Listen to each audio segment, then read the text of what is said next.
So great news from President Obama's office. He had earlier in his presidency argued to cut Social Security benefits, to cut them. Now, I love this article because they actually did a great job of explaining the reality of it. But now, in a dramatic reversal, he says maybe we should add to Social Security. Isn't it? Okay, now I'm going to give you guys credit for this in a second, but let me give you the whole story. Huffington Post explains, marking a stark reversal from his past position, President Barack Obama said Wednesday the U.S. ought to increase Social Security retirement benefits. Now, a lot of the media glosses over the fact that President Obama offered to cut Social Security. He did that in a preemptive move in negotiations with the Republicans. Now, did that help him get a deal? No. The Republicans just wanted more, of course.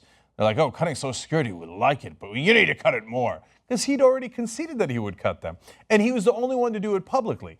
And you know what happened? The Republicans then turned around, because that's their want, and in the election said, Obama's going to cut your Social Security. We Republicans are here to protect it, which is a joke, because Obama wanted to cut Social Security so that he can get a grand bargain and a deal with the Republicans. But it was a terrible idea. We told you it was a terrible idea, and that was his instinct. Go to the right, go to the right. Now, with time running out, these are mainly symbolic moves. I still take them, and I still think they're important for reasons I'll explain. But overall, a lot of the media glosses over that incontrovertible fact. But this article didn't, so credit to them. They explain Obama has previously supported cuts to Social Security retirement benefits as part of an elusive legislative grand bargain. So very, very clear on that. So what did Obama say today? Well, he was in some ways equally clear that, no, we're going in the opposite direction now. He did not get into the details of how he's going to do this. Obviously, with time running out, he's not likely to do it. But at least it is a good stand from the bully pulpit to go in the opposite direction. So here's what the president said. He said, it's time we finally made Social Security more generous and increased its benefits so that today's retirees and future generations get the dignified retirement that they've earned.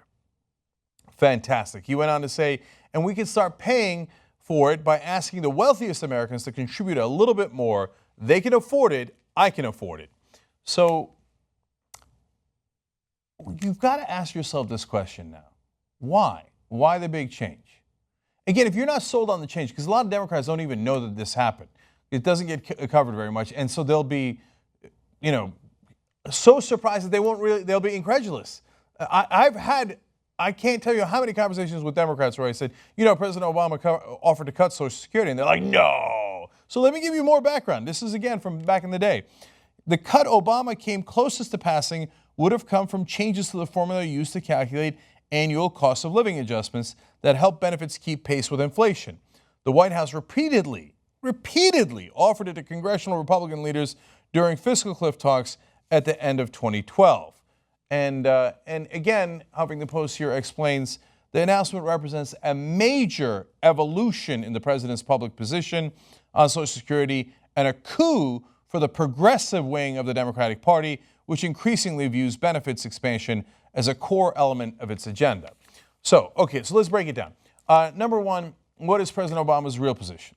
I think his real position was the one he offered to the Republicans. And I say that because that was when he thought that it had the best chance of passage. He offered that as part of the grand bargain. He stated very clearly that he desperately wanted a grand bargain. He wanted it so badly, but the Republicans wouldn't give it to him. It was going to help cement his legacy as a person who could bring both sides together. And he was theoretically going to take a little bit from here and a little bit from there. And unfortunately, the Republicans didn't give anything, let alone a little bit. All President Obama did was preemptively give a whole bunch of stuff, including cutting Social Security, and got nothing in return. He would have done that deal. Well, he's the guy who offered it.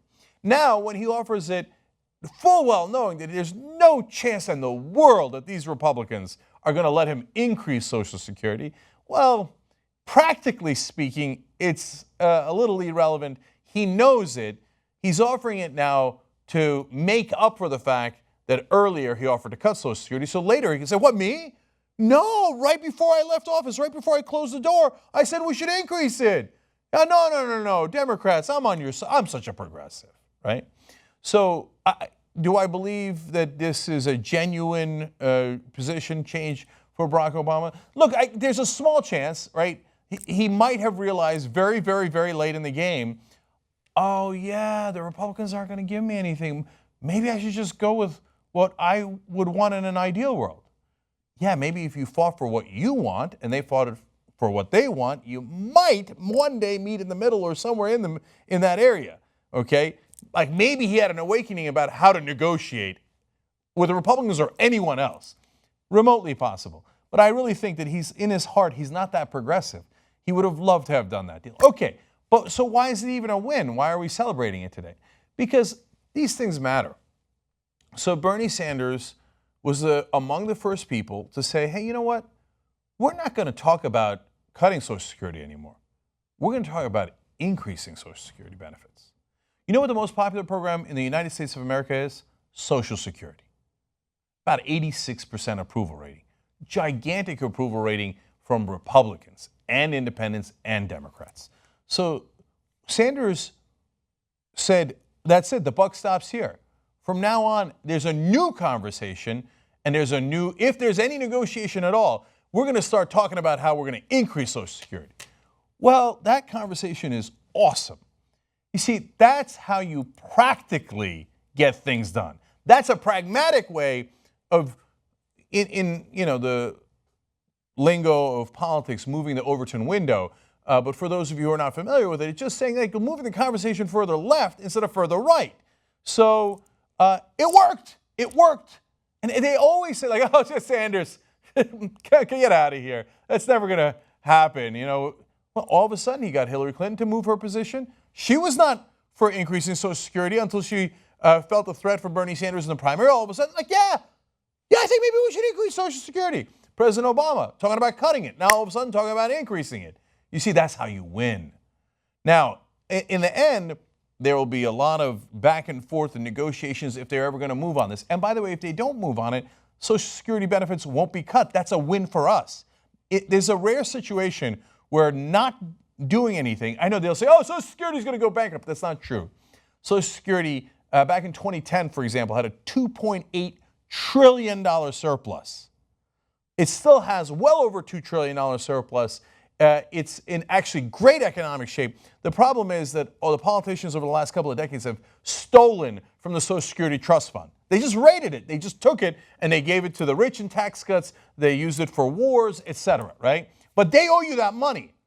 Look, that is the good faith and credit of the United States of America. They cannot steal that money from you. That is a debt that they owe that they can't just wash away. Because not only because it's your money, you paid into it through the payroll tax, but also because it would destroy the dollar, it would destroy our economy if the U.S. said we're not paying our debts anymore. So the Social Security, in fact, has a surplus, a giant surplus. If they don't cut it, that's a win for us. And now Sanders, progressives, by the way, another group that you should give credit to, PCCC, Progressive Change Campaign Committee. They were among the first people to say, hey, that's it. We're moving the conversation. We're talking about increasing Social Security. And those progressive fighters moved the entire country. And now no one's having a realistic conversation about cutting Social Security like they were in the middle of President Obama's terms. So that's a big win for progressives. Don't ever let them tell you it's not possible. Because we can even get the president to move, and we can stop the Republicans. There's so many things we can do if we just try.